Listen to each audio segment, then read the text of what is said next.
Good afternoon, everyone, or maybe even good morning, depending on where you're joining us from today. And just a welcome to everybody for today's webinar. This is on the topic of Shuttered Venue Operators Grants. And before we get into introducing our speakers, I'd just like to make a couple of few housekeeping items at the beginning here. So this webinar is going to be recorded and it will be posted for our website for future reference. Also, we're not offering CPE credit to this webinar, but we will have several polling questions today to help inform our speakers on the audience and to give you an opportunity to also request follow-up assistance if you should need any. And then finally, if you have any questions throughout the webinar, we ask that you please use the questions tab below.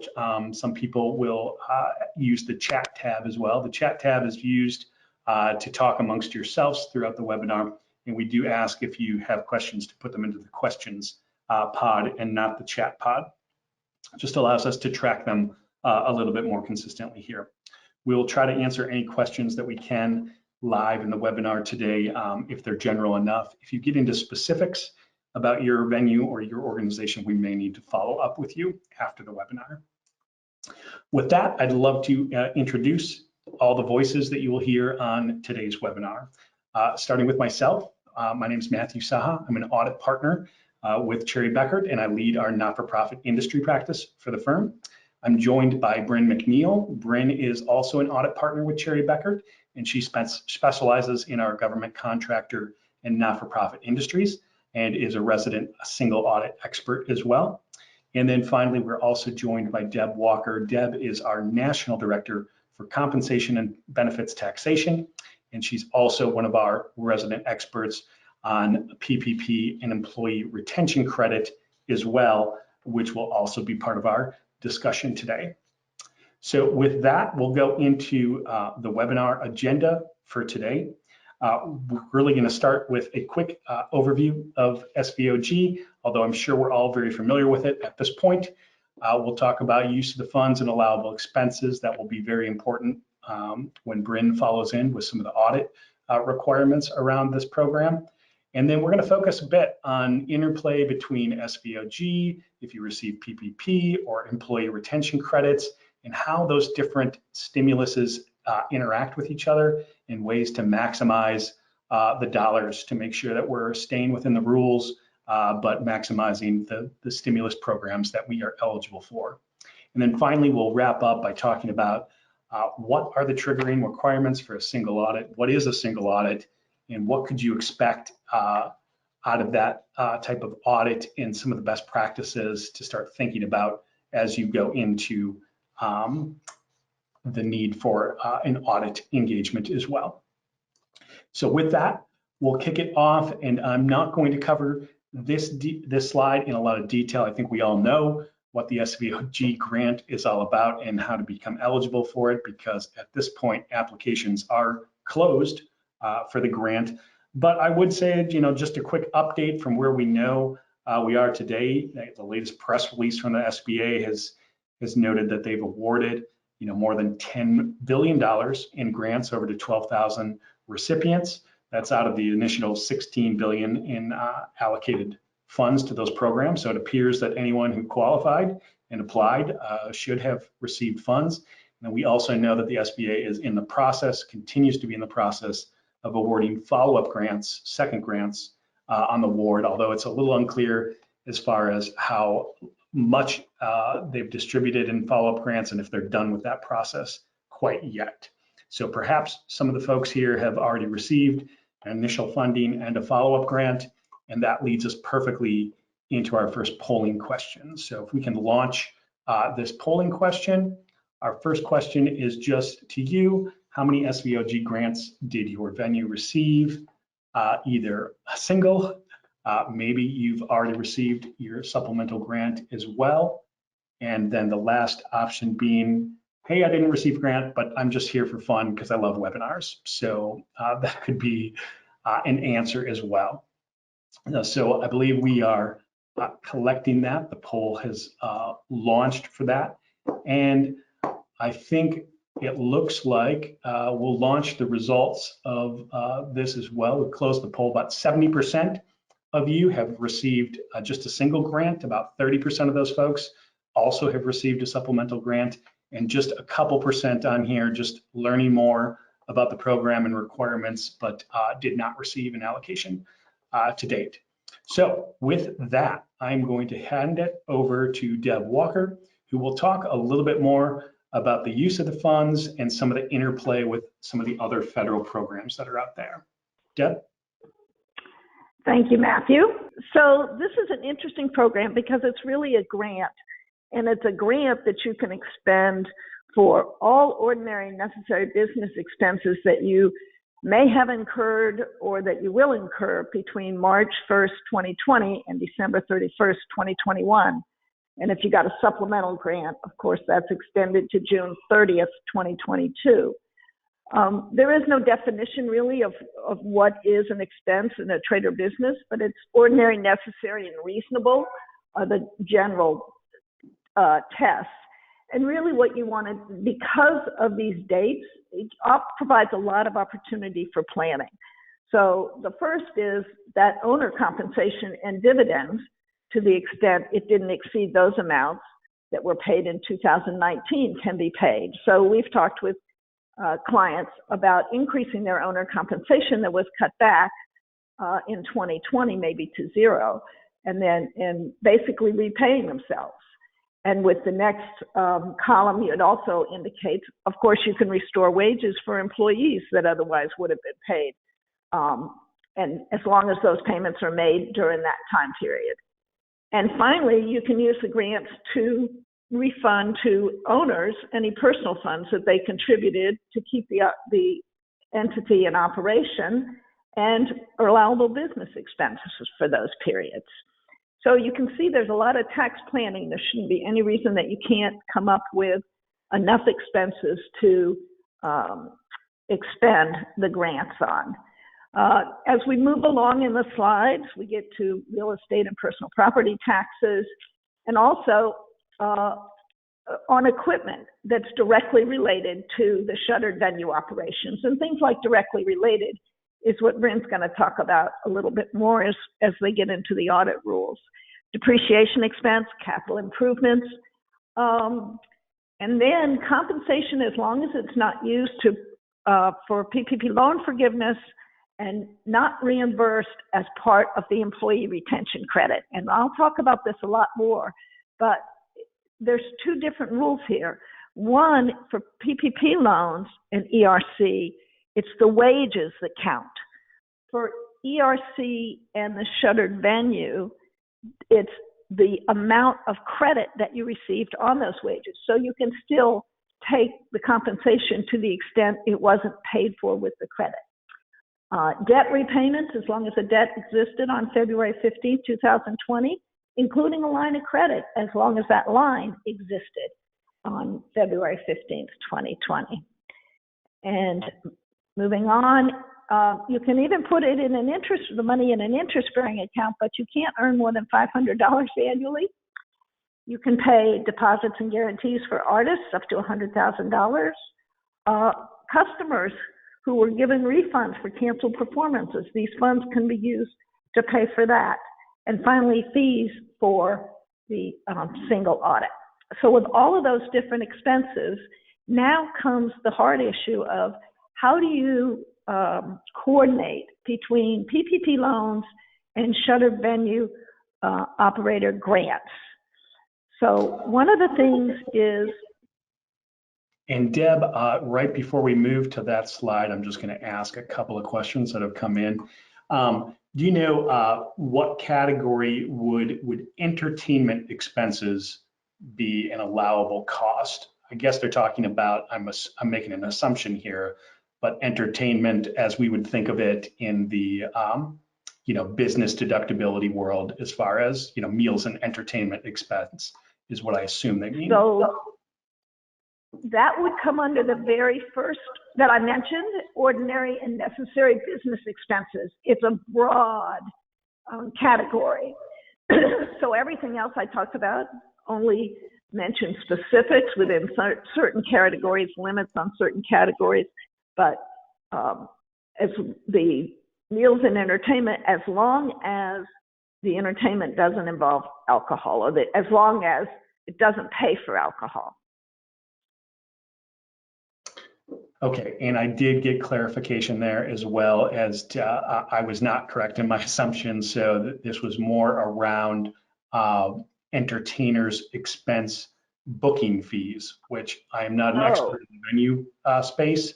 So that would be, I guess, more around if you're having entertainers come to your venue, the fees that you're paying to book them as entertainers. And they're entertaining now, that would be an ordinary and necessary business expense. If you're reimbursing them for expenses that they incurred earlier, then I think that would come under the deposits and guarantee category and would be limited to the $100,000. Okay. And then I had another question here. Can you pay the owner to match 2019 compensation in both 2020 and 2021 if the owner took a reduced rate, meaning that the combined amount would exceed the 2019 amount? Any thoughts on that? I'm concerned about that. And we only really have frequently asked questions. So to the extent you're paying for ordinary, necessary, and reasonable business expenses, I still think I would eliminate during the total grant period to not exceed owner compensation for 2019. We may have some clarification later on about expanding that because this grant period extends, as you know, over the 2020 and 2021, and in some cases 2022 period, but I would be leery about going beyond the owner compensation and dividends that were in 2019. Okay, thank you. I'm going to let you move on to the next slide, and we have some other specific questions on very specific expenses to those people. We may follow up with you after the call to chat about those more. Okay, so PPP loans and shuttered venue grants. First of all, if it's a PPP-1 loan that was earned before December 27th or received before December 27th, 2020, then it doesn't affect the grant at all. This law, of course, was passed in December of 2020, and in that law, they did coordinate any loan, PPP-1 or PPP-2 loan that you received in 21 has to be deducted from the Shuttered Venue Operators Grant. And if you actually is approved for the grant before they issue the loan, then you're ineligible for the loan. Now, the very last bullet on this slide is one of the things that I wanted to highlight because the PPP loan forgiveness amounts, of course, are capped, and that compensation is capped at $20,000 per owner and $46,000 for other employees if a 24-week covered period is used. So that's one of the things that's going to be important when we're trying to coordinate PPP loan forgiveness expenses and shuttered venue operator grants or ERC. So moving on, let's talk a little bit about the ERC, just sort of set the stage so people know about it. First of all, you have to be an eligible employer. An eligible employer whose operations are shut down due to a government mandate. So not gathering more than 10 or 25 or 50 people often would be shutting you down for a government mandate, and you would be eligible for the credit. Credit's 50% of up to $10,000 in wages for 2020. And for 2021, it gets much more favorable. It's 70% of wages up to $10,000 in wages per quarter. So that can give you 70% of $40,000 for 2021. And this credit is scheduled to expire in 2021. And in fact, there's pending legislation that would repeal it for the fourth quarter. But as we move into the fourth quarter and the infrastructure bill at Congress isn't passed, it's less likely that it, in fact, will be eliminated for the fourth quarter. So ERC is a very favorable program that you should be taking advantage of, even with the Shuttered Venue Operator Grant. Okay, wage amounts that are used for PPP forgiveness can't be used to claim the credit, and then wages equal to the amount of the credit. can't be used for grant expenses. So this is what I mentioned before. One is wage amounts, and one is wages equal to the amount of the credit. So in fact, you can claim a credit on the wage and still some of it will be an expense for Shuttered Venue Operator Grant expenses. And don't forget, if you're taking ERC, those amounts are not deductible on your income tax return. The amount of the credit is not deductible on your income tax return. So now, how do you maximize? And we spend a lot of time maximizing ERC, PPP loan forgiveness, and will, in fact, be spending a lot of time with Shuttered Venue Operator Grant wage expenses, and in fact have started already, of course, with certain clients. One quick question for you, Deb. On the ERC, people just wondering, how is that credit received? So the employee retention credit is received through your payroll tax filings. So it's received on a Form 941 or 941X, an amended 941 return. So it is an employment tax credit. It's fully refundable. The form itself and the calculation looks to non-refundable and refundable, but in essence, the whole thing's fully refundable as a payroll tax credit. You can get it by reducing your payroll tax deposits currently. That's the fastest way to get the credit. The next fastest way is to claim it on Form 941 for the quarter in which those wages are incurred. So we spend a lot of time trying to make sure for the third quarter that those third quarter credit calculations are included on the third quarter 941. And I use the third quarter only because that's what we're working on now. The third quarter 941 is due at the end of October. Wages, of course, are paid through September. So we have that 30-day period in which we can calculate the credit and make sure it gets on a Form 941. If we miss the deadline, there's a 941X, and that 941X is an amended return. You've got 3 years to file an amended return to claim the credit. And the credit can be claimed by asking for a check or by carrying the credit forward against future taxes. All right, thanks, Deb. Okay, so shall we go to maximizing the credit?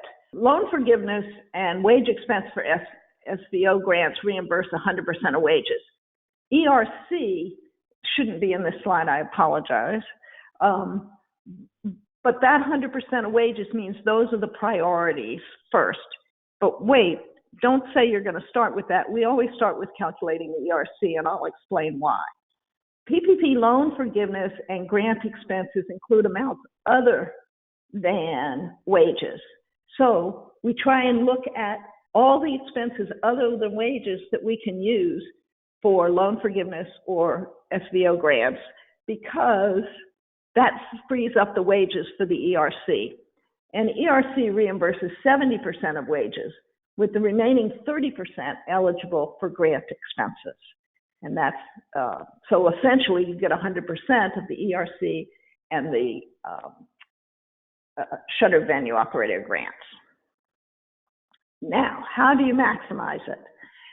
First of all, what we do is we determine the amount of other expenses, not wage expenses, that can be used for the grant and can be used for the PPP loan forgiveness. Now, remember, I said that loan forgiveness for PPP is limited to 40% of the loan amount. But once we've determined those other expenses, now we have a smaller amount that we need to allocate to those PPP loan forgiveness and the Shuttered Venue Grant expenses. Then, knowing that amount that we need to allocate, we now calculate the maximum ERC for each employee for each quarter in which the employer is an eligible employer. And as we calculate that, we make sure that we're saving enough for the PPP loan forgiveness and the Shuttered Venue Operator Grant. The remaining, and now the PPP loans, the ERC, remember, is limited to $10,000 in wages per quarter.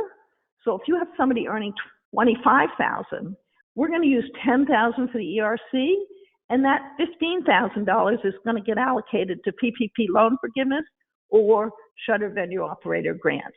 That's why we start with the ERC when we do a calculation, because that calculation is not going to use all of the wages. And in fact, what usually happens, the lowest paid workers have their wages paid through ERC, and then higher income workers have their wages used for PPP loan forgiveness and also for the Shuttered Venue Operator Grants. Wages used for the ERC in excess of the 70% grant will then be able to be used for the Shuttered Venue Operator Grant expenses. And so what I've done is maximize my ERC, and I've saved wages and healthcare expenses and for both the PPP loan forgiveness and the Shuttered Venue Operator Grant. Now I got to make sure that I get full forgiveness on my loan and have satisfied the entire grant with allowable expenses. Because if I don't, then I might need to go back and decrease some of my ERC. And remember, when I decrease my ERC, if it's going to PPP, it's going to be 100%, but that will also affect my Shuttered Venue Operator Grant expenses, because that Shuttered Venue Operator Grant took 30% of those ERC wages as an expense. So it's sort of a simultaneous equation. You look at it on an employee by employee basis, pay period by pay period basis, and maximize all those numbers. We do it over a quarterly basis, but we're looking at each pay period when we're doing that. It's a little confusing, and actually when you get into the spreadsheets, you do have to kind of focus on the spreadsheets and know the rules to make all the adjustments to maximize it all. More than a little confusing, Deb, and I think that is a perfect segue into our next polling question which it can be launched now. And the question for you is, the interplay with SVOG and ERC is confusing. Do you need assistance with ERC? And we're happy to give it, because we know that this can get complex when you have multiple stimulus programs all trying to somehow cover and take advantage of the same qualifying expenses. It can be difficult to A, allocate this in the right order, and then B, document your compliance with it as well. So we've been helping a lot of clients do just that, which is to look at the interplay between all three of those programs, or two of those programs if one doesn't apply to you, and make sure that people are doing things that are in accordance with the regulations. So it looks like about 30% there. So yes, this is confusing. Absolutely. Please help. Just a minor consulting may be needed in some cases, which we do. If you just need some Q&A time, we're happy to help do that. We can set you up just to kind of be ad hoc consultants if you need it, or we can go to our full-blown ERC services as well. And then it looks about half of you, 58% or so, seem to be good for the moment, which is great. So we've got lots of questions that have come in here. We're not going to have time to get to every question. Some of them are rather specific, but we will follow up after this webinar. Some of these may get answered too here within the next second half of our webinar. So with that, we are now going to move into the section on audit implications for SVOG, and I will hand it over to Bryn McNeil to talk a little bit more about that. Bryn? Great, thanks, Matthew. So as a federal grant program, all funds that are awarded under the SVOG will count toward an organization's requirement to comply with the Single Audit Act if you receive $750,000 or more in your SVOG award. So what happens if you receive at least $750,000? Well, under the Single Audit Act, if you are a not-for-profit entity and you receive and expend more than $750,000 in federal funding, you are required to submit a single audit. That varies from for-profit entities, in which it depends on the federal program that's awarded the grant and what their requirements are. And for SVOG grants, the SBA has said that any entity that's received an SVOG award is required to submit either a single audit or audited financial statements if they have expended more than $750,000 in a single fiscal year. So I want to just point out that just because your organization may have received $750,000 in the SVOG award, that in and of itself does not automatically trigger a single audit. The triggering would be if you expend at least $750,000 of your SVOG award in a fiscal year, that would potentially trigger the single audit or financial statement audit that would need to be submitted to the SBA. So as a result, I know there are a lot of you on here and a lot of organizations that are now receiving these new awards, and you're finding yourself subjected to the requirements of a single audit for the first time. And so we just want to give an overview of what that looks like, how to be prepared, and how to make this not so overwhelming, but a little bit easier to digest. So we thought it might be helpful, since a lot of you probably don't know what a single audit even is to kind of give the definition of a single audit and then go from there. So the Single Audit Act requires non-federal entities that receive and expend that $750,000 or more in federal awards to have a single audit performed by a third-party CPA firm. So a single audit is a compliance audit, and it's performed in accordance with the Uniform Grant Guidance. The Uniform Grant Guidance uses the OMB, or the Office of Management and Budget, compliance supplements to really drive these audits. These supplements are annual documents that the OMB releases every single year, and it really outlines what the requirements of an audit are to be performed. The latest supplement was released in August of 2021 for fiscal year ends June 30 to June 30, 2021. But what we've noticed, and what many of you may have noticed, and especially the AICPA has noticed, is that the SVOG program is excluded from this compliance supplement. This has definitely triggered the AICPA to get involved, to really work with the SBA to make sure and discuss what for-profit audit requirements the SBA will want to consider. We've also reached out to the SBA audit liaison. We did this late last week, just to confirm that they still are working on an SVOG guidance and compliance supplement that we can actually use for the audit. There usually are a few key compliance requirements that each federal program does rely on, and it really varies on whether the compliance requirement has a direct and a material effect on the program. So while we don't have a compliance supplement for the SVOG program, we do have an idea of those that will have a direct and material effect on the program. And hey, Bryn, I did miss a quick polling question, so I'm just going to launch that real quick. I'm sorry to skip right through it. But just to get an idea from the audience of the size of SVOG grant that you received, if you could just let us know if it was totaling more than $750,000 or less. Yes or no on that question.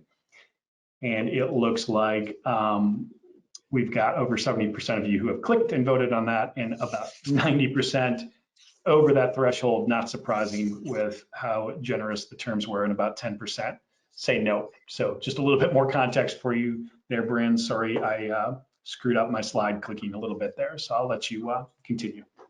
Sure, that works. So actually, that's perfect. I was going to say there's 12 requirements for these supplements that potentially could be required. Most federal programs do not require all 12, as they're sometimes just not applicable. I would be highly doubtful that all 12 would be applicable for an SVOG single audit, but we do kind of have an idea of those that would be required. So we thought it would be helpful just to give you an overview of what the requirements are, just so you have a better understanding of how to prepare. So the first one is activities allowed or unallowed. This is pretty broad. The SBA has generally just said that for the funds awarded, they can be used for ordinary, necessary, and reasonable expenditures of the organization. So there's a lot of vagueness in this, but basically anything that that pertains to continuing to keep your doors open and your operations going would be considered in this. For the allowable costs, this is really the types of costs that can be charged against the award. Again, these expenditures are only for a certain period of time. So for the original grant that was given, that time period is from March 1, 2020 through December 31st of 2021. And then if you've received the supplemental phase of your SVOG award, that has been extended to June 30th of 2022. So in a nutshell, for all of the costs that you are applying against your award, anything prior to March 1st, 2020 would be considered unallowable. Anything from March 1st through December 31st or June 30, depending on the award that you got, would be considered allowable. Examples of the allowable costs that Deb kind of highlighted earlier, and just to review from the SBA's perspective, payroll, rent, and utility payments, any of your mortgage or debt payments. Another one that I know has been a very common one was just your advertising, production, transportation, and capital expenditures related to producing your performances. So I know a lot of you are having shows that are being performed and you're engaging artists and performers to come in. You're having to purchase potentially new lighting or different sound equipment. Anything that's pertaining to your operations would be considered allowable as it relates to the production that you are helping to put on. One cost that we did want to just highlight surrounds the alcohol. If you look at the cost principles, alcohol is an expressly unallowed cost. However, depending on the nature of your organization, and especially given the industry that you're operating, if you're purchasing alcohol as an inventory or supply item, it would be considered allowable. But if there's any consumption of alcohol, that would be expressly unallowed. The other question that comes up a lot with the allowability and your cost principles surrounds the audit requirements and then the cost of an audit. So for single audit requirements, if you are truly only having to have this audit performed because of your SVOG grant, that would be an allowable cost that you could put within your costs of the award. The other question that I know has come up on the cost side of things is there was a budget that had been submitted by your organization along with the application. And depending on the category that you put your budgeted item in, is there any flexibility with actual costs that now have been incurred during this period? And can you shift, meaning spend in one category over a different one, even though that might vary from your budget? And the answer is yes. Costs as a whole, as long as they're allowable and in this period, are not going to be as stringent on the category itself that had originally been submitted in the budget. Cash management is another compliance requirement, which really will not have a big impact on many organizations that receive the SVOG funds. A lot of times organizations that receive federal funding get a funded amount, but they are not actually advanced the funds up front. In this case with SVOG, since many of you received the funds up front, there's not going to be these drawdowns that you have to do with the SBA. So I really don't think that the cash management compliance requirement is going to be as applicable, since it's really just going to be back to how did you spend the funds that you were advanced. Eligibility is also not a compliance requirement that we would be expecting to see in the SVOG supplement, as you really had to kind of vet your eligibility when you did your application. And so I think that one in and of itself has kind of already been vetted and completed as just mere essence of receiving your SVOG fund. For equipment and real property, this really gets back to if you're purchasing capital equipment or property in excess of $5,000, it's just making sure that you're capitalizing that equipment or property on your balance sheet as opposed to just merely expensing it. There is then a threshold that each organization should have as a capitalization threshold that varies depending on your unique organization. Sometimes that's $1,000, sometimes that's $2,500, but anything below that $5,000 threshold from the guidance would just depend on what your organization threshold truly is.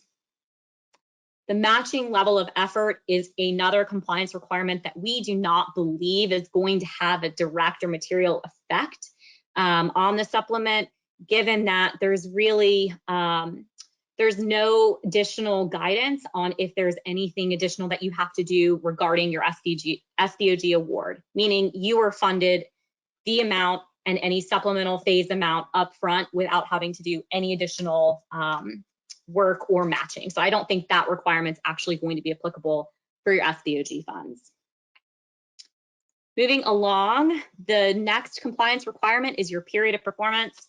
I know Deb mentioned it and I've said it before, but just to reiterate, the eligible expenditure period is March 1 of 2020 through December 31st of 2021 for any original SVOG awards. And if you receive the supplemental phase funds, that is extended through June 30th of 2022. Procurement, suspension, and debarment really gets back to the federal programs, and the SBA do not want organizations working with, contracting with, or doing transactions with any vendor or company that's on a suspended or debarred listing. This honestly varies by federal program, whether or not it's a requirement. But there is a listing out there that you can see if you're primarily working with 2 or 3 vendors on a very regular basis, just verifying upfront that they are not listed on the suspension and debarment listing. That one may or may not be a requirement. Again, until a final supplement's been released, it's not confirmed. Program income will likely not be applicable to this SVOG program. That's really if you're using the funds to generate additional income that's earned as a direct result of this. But again, I don't think that's really going to be applicable to the SVOG. Reporting gets back to if the SBA requires any reporting throughout the period. So if they're asking for any monthly, quarterly, or annual reports, again, we're not aware of any at this point beyond just the audited financial statements or single audit post the award. Otherwise, we haven't seen any guidance that during the period they would be asking for any reporting. Subrecipient monitoring comes into play if you're having other organizations help really run the program. We don't believe that many of you will be passing along your funds to other organizations. So we're very doubtful that subrecipient monitoring will be in place. And then for your special tests and provisions, this does vary by each federal program. And again, we haven't seen anything issued by the SBA yet to indicate that this would be a requirement. So kind of just wrapping up the compliance requirements, kind of the key ones I would focus on as an organization with SVOG funds would be those activities allowed or unallowable, the allowable costs, your cash management over just how you're spending your funds, and the period of performance that you're really spending those funds in. Those would kind of be the key compliance requirements that I would be thinking through and making sure you're ahead of. We do have some best practices that we thought would be helpful as it relates to the single audit. Bryn, before you move into that, just one question for you.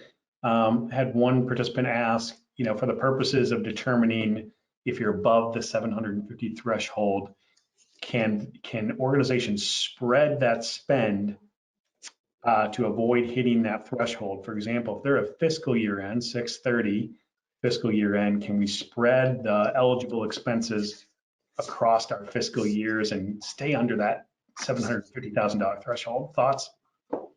You certainly can be a little strategic in when you are spending this money to avoid, quote unquote, triggering that $750,000 threshold. So certainly some careful thought and consideration to the years in which you are expending these funds.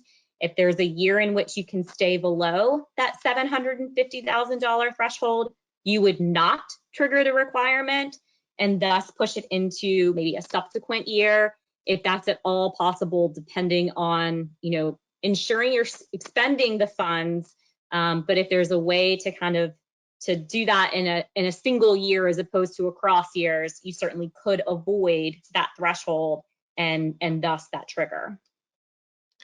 Another recurring question here. Just can you tell us a little bit about the timing of these audits, and when are the deadlines? A lot of folks wondering, okay, do I have to, if I have a December year end, is this something I do in January or February, or how does this interplay with my tax return requirement? When would I need to be thinking about this audit? Sure. So there's no official guidance on timing as it relates to the SVOG audit. So I'll start with that. I can go back to the single audit guidance. The Single Audit Act, typically any year in which you are triggering a single audit, the deadline to submit the single audit is 9 months subsequent to your fiscal year end. However, just given a lot of the additional awards that have come out of the COVID funding programs, there have been a number of delays and extensions with making those single audit requirements for SVOG funds, considering we do not even have a finalized compliance supplement or guidance from the SBA. We don't have a set time period on when these will need to be provided back to the SBA, and I'm sure that's going to be all a part of once the guidance is actually out there.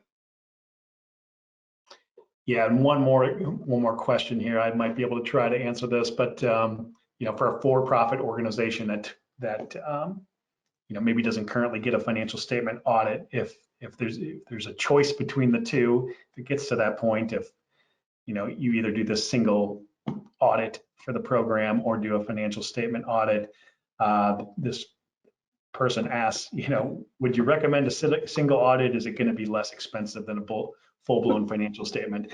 I would say that would depend heavily on how complex the financials are for the organizations. These single audits can get expensive depending on how organized you are, and there's certainly, depending on the size of your organization, there could be a situation where a single audit is actually very similarly priced or even more expensive than a full-blown financial statement audit. But generally speaking, yeah, the single audit on its own will probably be less of an endeavor than a full-blown financial statement audit. All right, with that, I would definitely agree with you, Matthew, on that. And the only other thing I'd add in is I know I've certainly worked with organizations in the past that have had confusion on being able to do a financial statement audit independent of a single audit, or do you have to do both? And the answer there is you do not have to do both, like you said. But it does depend on each organization specifically as to kind of what's best in determining, is it the full-blown financial statement audit or just performing a single audit. So speaking of audits and best practices, we just wanted to give a few tips and tricks from our side to help you just really thinking ahead and planning ahead. The first thing that you're really going to want to look at is preparing that preliminary, it's called a schedule of expenditures of federal awards. We call it a CFA here. And really the whole point of that schedule is to outline all of your federal funds. So even if you've received other awards beyond just an SVOG, you need to take into consideration any federal awards that the organization has received, and you're looking at the total costs of those. So how much of that have we expended during that 12-month period? The catalog of federal domestic assistance, or the CFDA number for SVOG awards, is that 59.075. And the kind of key thing about that we included it here just to make everyone aware is just that's really what's going to drive the supplements and what requirements there really will be. That would be on the statement and the schedule itself. And as I mentioned, just including all of those federal awards. For this schedule, you really want to make sure that we're including all costs on an accrual basis. So really anything, if you're a 12/31 year end, it should be your January 1 through 12/31, and it should be on an accrual basis. And best practice is really that you've got the costs all recorded in your GL. That really drives then what makes up the CFA. A single audit also requires any organization to establish and maintain effective internal controls. So internal controls should be written documentation of what your organization's significant policies and procedures are for various transaction cycles.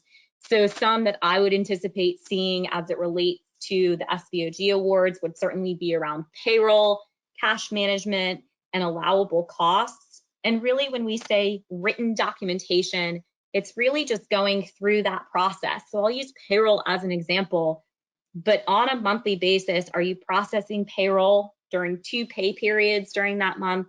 And what's that process? Who's involved at the organization in running payroll, posting payroll, reviewing payroll, and then ultimately getting that payroll paid? Who are those people involved at the organization that are kind of in each of the execution of it as well as the review of it? And it's really documenting that out in a narrative form so that an auditor can come back and kind of walk through that transaction and that cycle with those individuals at the organization. So it's really just a play-by-play, if you will, of each of these different internal control cycles of the organization. And that would be expected that you have that in place now and kind of prior to an audit. It's not something that we recommend doing kind of after you've had all these funds and after you've executed and done all of these things, that then you're putting that together. It should be something that's something you should be thinking about and doing now. Our next best practice relates to supporting documentation. This is going to be critical when it comes to actually getting through a single audit. So there's various things that as auditors we come in, and we know sometimes it's disruptive to the people that are actually running your day-to-day operations, but if you can kind of start thinking about these things and maintaining these things now, it'll make your life much easier when it actually comes time to get through the audit. Your GL detail supporting all of your expenditures and your costs. So ensuring that you are recording any of these expenditures through the GL detail, recording those in the accounting system, and then making sure that all of these costs recorded reconcile out to the organization's trial balance. Another kind of tip would be the approved timesheets and payroll records. We know that payroll is a key cost and probably a significant cost for a lot of organizations. So ensuring that you do have a timekeeping system, you have those approved timesheets, you're approving payroll records, you're approving pay rates, if there's bonuses, that there has been some consideration to the reasonableness of that bonus, and you're really keeping that email or that policy or whatever it may be, that you're maintaining that so that when an auditor comes in to ask about that cost, you have something to provide to them. When you're working with vendors, making sure to keep those invoices or those contracts, any of those, just maintain, and we can follow up to see, yes, you used ABC company to come in to do the lighting and you paid them $50, which is exactly what we see in your GL detail. And you did all of that in October of 2020 or 2021.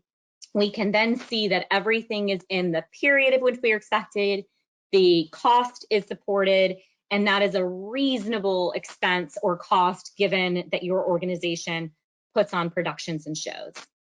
The other tip that we have was maintaining itemized receipts for purchases.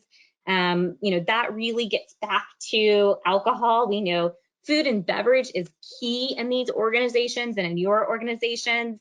And so just being able to really differentiate, especially on that alcohol piece, where it's a purchase for inventory, it's a supply for the organization, versus this was consumption at a holiday dinner that we threw for all of our employees to show their continued support and dedication to them. That's kind of the differentiation and why we'd want to have an itemized receipt to really help with that.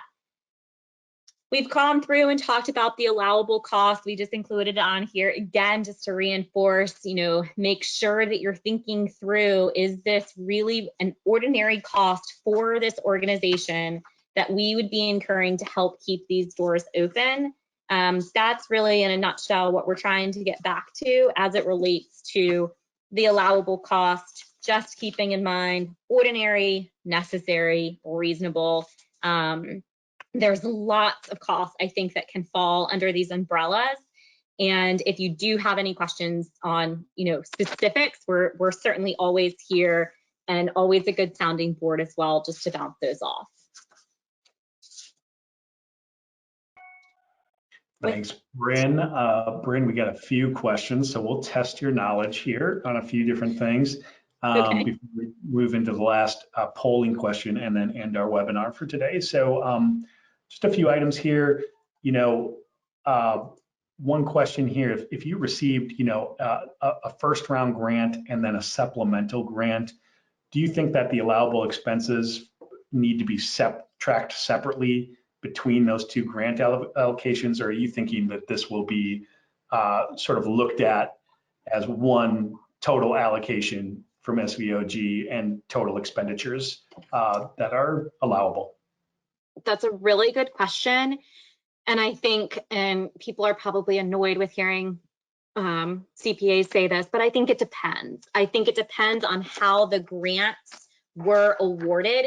If you have two separate grant agreements and documents, and you were truly seeing, here is the funding for your original, and here is the grant agreement, and then you have a separate grant agreement with a separate funding on that one, I think then you may want to have a little bit more specificity with the funds following one and the funds following the other.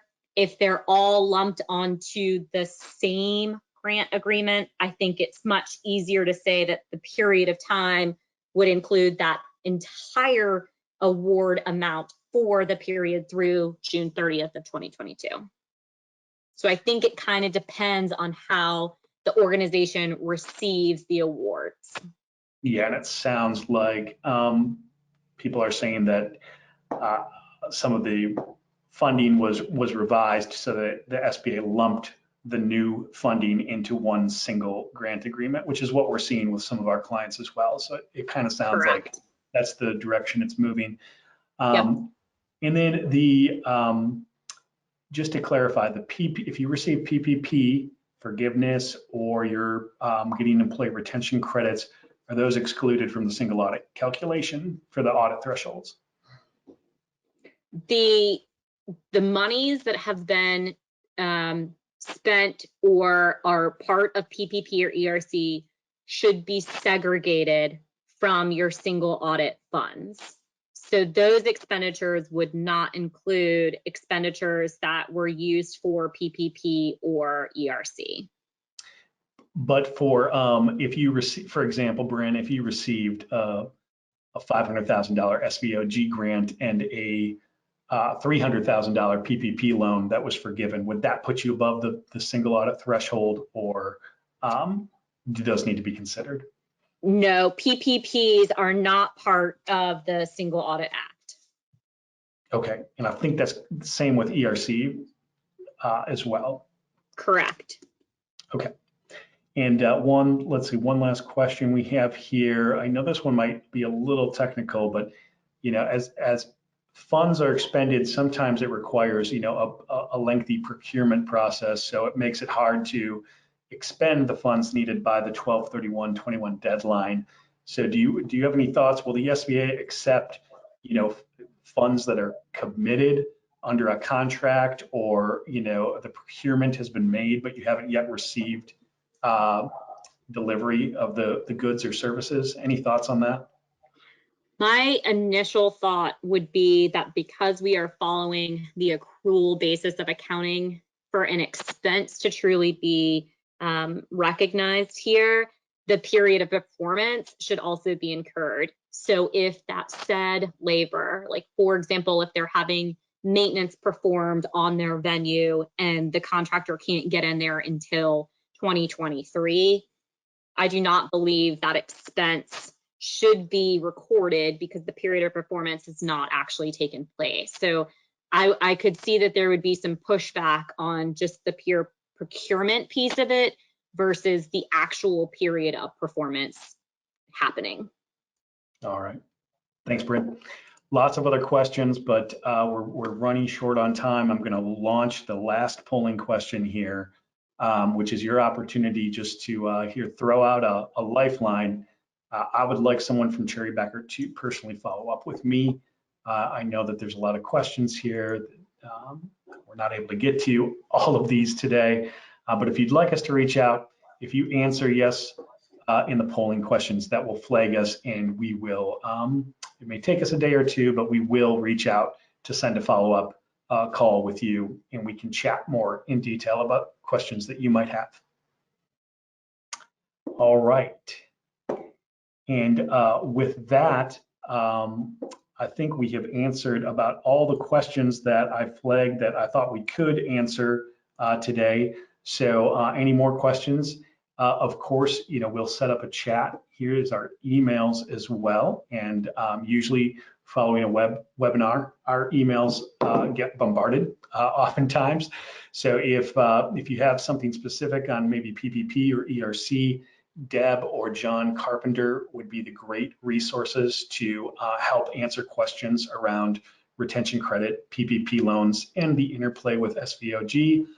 If you have questions that are more geared towards the audit requirements, kind of the single audit, your qualifications or allowable expenses, those types of things, please feel free to reach out to Bryn or myself. We are the auditors here on the call, and we would be happy to help you with that as well. So with that, I thank everybody for attending the webinar today. Appreciate your time. Hope that we've answered at least some of your questions, and we look forward to helping you out with any of your needs in the future.